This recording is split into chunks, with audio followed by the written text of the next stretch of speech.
সন্তানরা পৃথিবীর আলো দেখবে।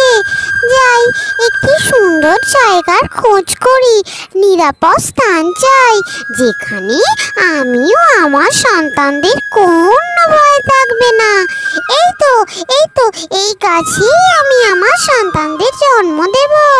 এরপর যথাসময়ে নীলিমা পাখি সেখানে 4টি ডিম দিল। 4টি ডিম, আহা, আমার মনটা জুড়িয়ে গেল। আমি মা হব, আমার সন্তানরা আমায় মা মা বলে ডাকবে, আমার চোখের সামনে কিলকিল করে হাসবে। ওফ! এরপর কিছুদিন পরেই ডিম ফুটে নীলিমা পাখির 4টি ছানা হলো।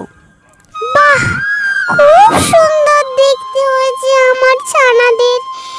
এমা, এ কি হলো? এই বাচ্চাটার দেখি একটি ডানাই ভাঙা, এ কেমন করে উঠবে? এই যে একটা পঙ্গু ছানা হলো আমার। দূর, তাতে কি, বাকি 3জন তো ভালো।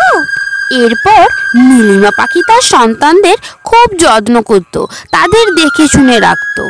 আর একটা সময় পর সেই বাচ্চাগুলো একটু বড় হতেই নীলিমা তাদের বলল, এবার তোমাদের উড়তে শেখার পালা। আমার সাথে এবার তোমরা উড়বে।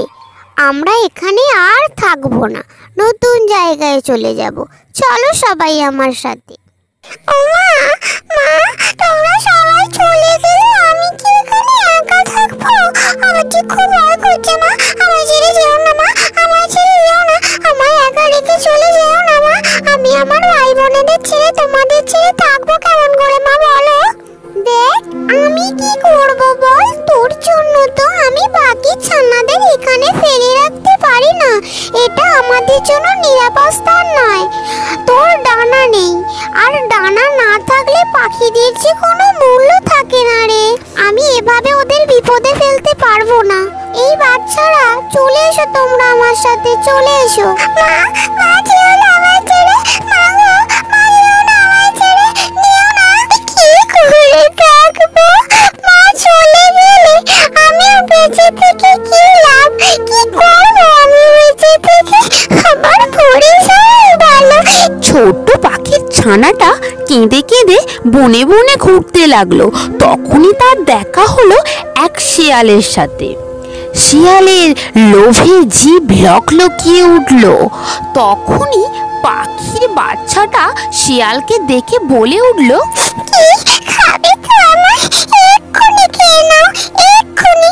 আমি আর বাঁচতে চাই না গো।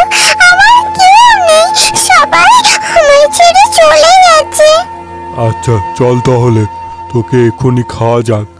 তখনই সেখানে চলে আসে এক সুন্দর পরী।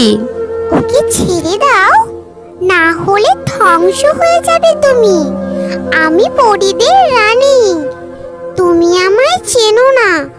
ওই ছোট্ট পাখিটাকে তুমি ছেড়ে দাও আর এখান থেকে চলে যাও। না, এটা আমার খাবার, আমি খাবো তারপরে যাব। তুই বাধা দিলে কিন্তু তোর হাল খুব খারাপ হবে। পর শিয়ালটি পরীর দিকে তেড়ে এলে পরী তাকে জাদুদণ্ড দিয়ে একটি ছাগল বানিয়ে দিল। কি হয়েছে ছোট্ট টুনি, তুমি কাঁদছো কেন এমন করে? আমার অনেক দুঃখ। আমার মা আমার ভাই বোনেদের নিয়ে নতুন দেশে চলে গেছে, আমায় এখানে ফেলে গেছে। আসলে আমার তো ডানা নেই, তাই ওরা আমায় ফেলে অনেক দূরে চলে গেছে। ও, এই ব্যাপার। তুমি কেঁদো না, আমি তোমার বন্ধু হব। আর তুমি একটু বড় হলে আমি আমার জাদু শক্তি দিয়ে তোমার ডানাও সারিয়ে দেব। চিন্তা করো না বন্ধু। এরপর যথাসময়ে পরী সেই ছোট্ট টুনির ডানাটা ঠিক করে দিল। এরপর টুনি পরীকে ধন্যবাদ জানালো।